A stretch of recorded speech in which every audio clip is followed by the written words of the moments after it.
ताज महल की मोहब्बत भरी दास्तान। मोहतरम सामेईन, ताज महल सिर्फ एक इमारत नहीं बल्कि मोहब्बत की एक लाजवाल निशानी है। उसकी बुनियाद शहंशाह शाहजहां के गहरे इश्क और उनकी शरीके हयात मुमताज़ महल से किए गए वादे पर रखी गई थी। शहंशाह और उनका प्यार। मुमताज़ महल, जिनका असल नाम अर्जमंद बानो बेगम था, शाहजहां की चहेती मलका थीं। दोनों के दरमियान रिश्ता सिर्फ मियाँ बीवी का नहीं था बल्कि गहरी दोस्ती और जहनी हम आहंगी का था। मुमताज़ महल तकरीबन हर मुहिम और हर सफ़र में बादशाह के साथ रहती थीं। सन 1631 में जब मुमताज़ महल 14वीं बच्चे को जन्म देते हुए बुरहानपुर दिकन में वफ़ात पा गईं तो शाहजहां पर गम का पहाड़ टूट पड़ा। तारीख दान बताते हैं कि बादशाह इस गम से निढाल हो गए थे और चंद ही महीनों में उनके बाल सफ़ेद हो गए। आखिरी वादा। कहा जाता है कि मुमताज़ महल ने बिस्तरे मिर्ग पर शाहजहां से दो अहम वादे लिए थे। 1. ये कि वो दोबारा शादी नहीं करेंगे। 2. ये कि वो उनकी याद में एक ऐसा अजीमुशान मकबरा तामीर करवाएंगे जो दुनिया में बेमिसाल हो। शाहजहां ने उन वादों को पूरा करने का तहिया कर लिया और उसी अज़्म ने आगरा की ज़मीन पर दुनिया के 7 अजायबात में से एक की बुनियाद रख दी। ये वो इश्की इमारत थी जिसका मकसद सिर्फ मकबरा नहीं बल्कि मोहब्बत की अब्दियत को साबित करना था। जनाब, ताज महल को दुनिया का 8वां अजूबा बनाने के लिए शाहजहां ने दौलत और वसाइल को पानी की तरह बहा दिया।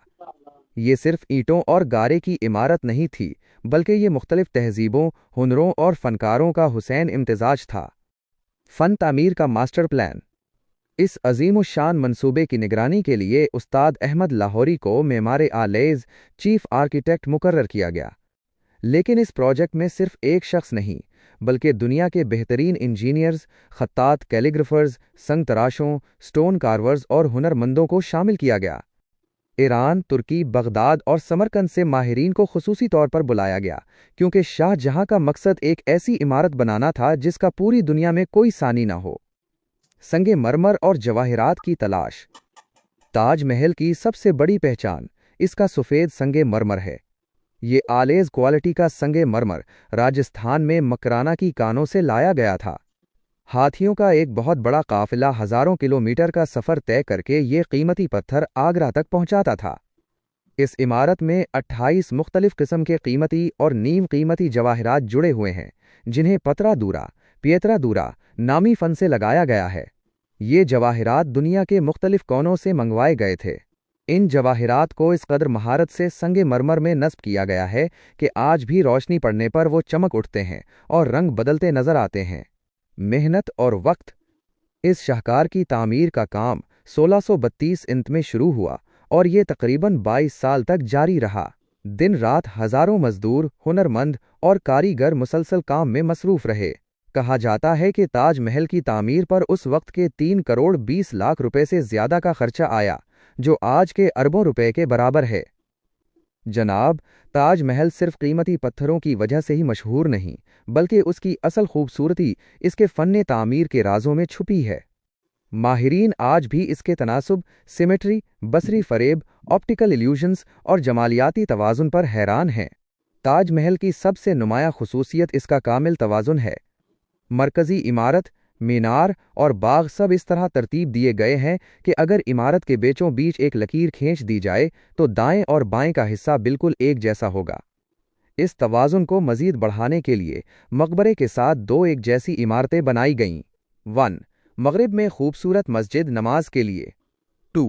मशरिक में एक जवाब गेस्ट हाउस जवाब नामी इमारत।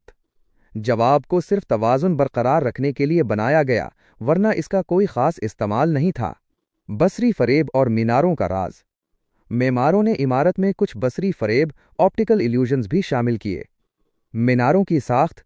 ताज महल के चारों मीनार थोड़े से बाहर की तरफ झुके हुए हैं। ये झुकाव इतना कम है कि आम आंख इसे पकड़ नहीं पाती, लेकिन अगर कभी ज़लज़ला या कोई हादसा हो तो ये मीनार बाहर की तरफ गिरेंगे, ना कि अंदर मरकज़ी मकबरे पर। ताज महल की तामीर के बाद शाहजहां ने ये ख्वाब देखा था कि वो दरियाए जमुना के दूसरी तरफ ऐन उसके सामने काले संगे मरमर से अपने लिए भी एक ऐसा ही मकबरा तामीर करवाएंगे जिसे काला ताज महल, ब्लैक ताज महल कहा जाएगा। शाहजहां का दूसरा ख्वाब। یہ کالا تاج محل ان کی اور ممتاز محل کی محبت کی داستان کا دوسرا حصہ ہوتا، جہاں دونوں یادگاریں سفید اور سیاہ دریا کے آر پار کھڑی ہوتیں اور ان کا عکس ایک دوسرے سے ملتا۔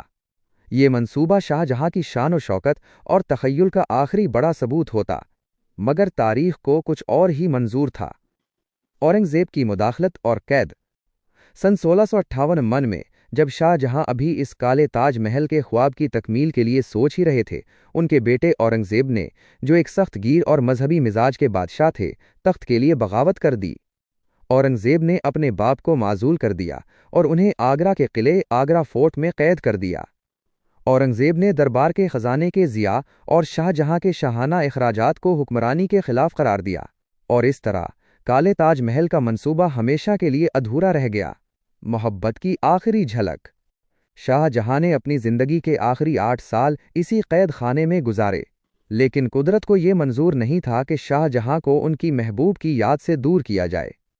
حیرت انگیز طور پر آگرہ قلعے کا ایک خاص حصہ، مسمن برج، جہاں شاہ جہاں قید تھے، وہاں سے تاج محل کا بالکل صاف اور حسین نظارہ دکھائی دیتا تھا۔ شاہ جہاں روزانہ اسی جھروکے سے اپنی محبوب بیوی کی آخری آرام گاہ اور محبت کی نشانی کو دیکھا کرتے تھے۔ ان کی آخری سانسیں اسی منظر کو دیکھتے ہوئے نکلیں، جو ان کے عشق کی علامت تھا۔ شاہ جہاں کی موت کے بعد ان کی وصیت کے مطابق انہیں تاج محل میں ممتاز محل کی قبر کے ساتھ ہی دفن کیا گیا، اور اس طرح تاج محل کی داستان اپنے اختتام کو پہنچی۔ یہ ایک ایسی عمارت ہے جو فن، اقتدار، رومان اور دل شکنی سب کی گواہی دیتی ہے۔ یہ شاہ جہاں کے دور کی شان و شوکت اور ایک شوہر کے اپنی بیگم سے کیے گئے ابدی وعدے کی یادگار ہے۔ مجھے امید ہے کہ آپ کو یہ کہانی پسند آئی ہوگی۔ اگر آپ کو یہ خوبصورت مناظر اور ہماری یہ پیشکش پسند آئی ہے اور آپ اسی طرح کی مزید دلچسپ ویڈیوز دیکھنا چاہتے ہیں تو ابھی ہمارے چینل کو سبسکرائب کریں۔ ہماری اگلی ویڈیو تک کے لیے ہمیں اجازت دیجیے۔ اپنا بہت خیال رکھیے گا۔ اللہ حافظ۔